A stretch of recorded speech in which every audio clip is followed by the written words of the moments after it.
Alors bonjour, chers souscripteurs de la Nouvelle France Libre, j'espère que vous allez bien.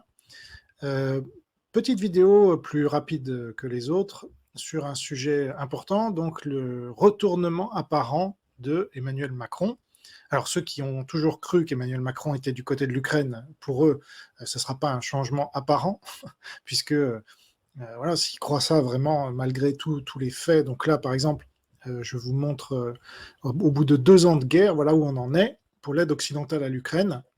Et donc, vous avez par exemple la Finlande qui a plus donné que la France. Vous voyez, donc il y a l'aide militaire, l'aide humanitaire et l'aide financière. Et donc la France, avec 1,09 milliard d'euros, est vraiment très très basse. Donc elle prétend avoir livré plus de 3 milliards d'euros, mais en fait, ce n'est pas le cas. Et donc, voilà la réalité. Alors c'est vrai qu'il y a l'Italie qui est encore plus basse, et l'Espagne ne figure même pas. Donc c'est pour vous dire. Mais pour un pays similaire, si vous voulez, en termes de population et de PIB et de budget de la défense que la France, c'est le Royaume-Uni.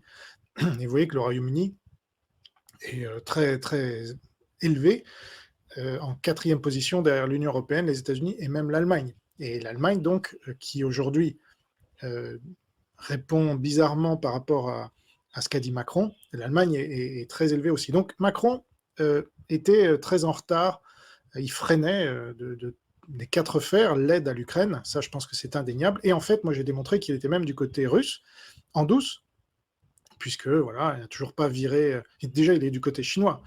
Donc la Chine aide la Russie à bout de bras, et sans la Russie, il n'y a pas de guerre en Ukraine.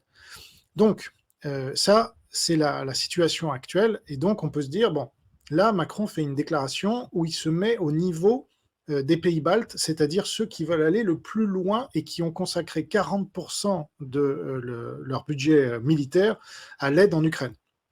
Alors que la France, on était à 0,85%. Donc là, qu'est-ce qui se passe? Révolution, évolution, et d'où ça vient?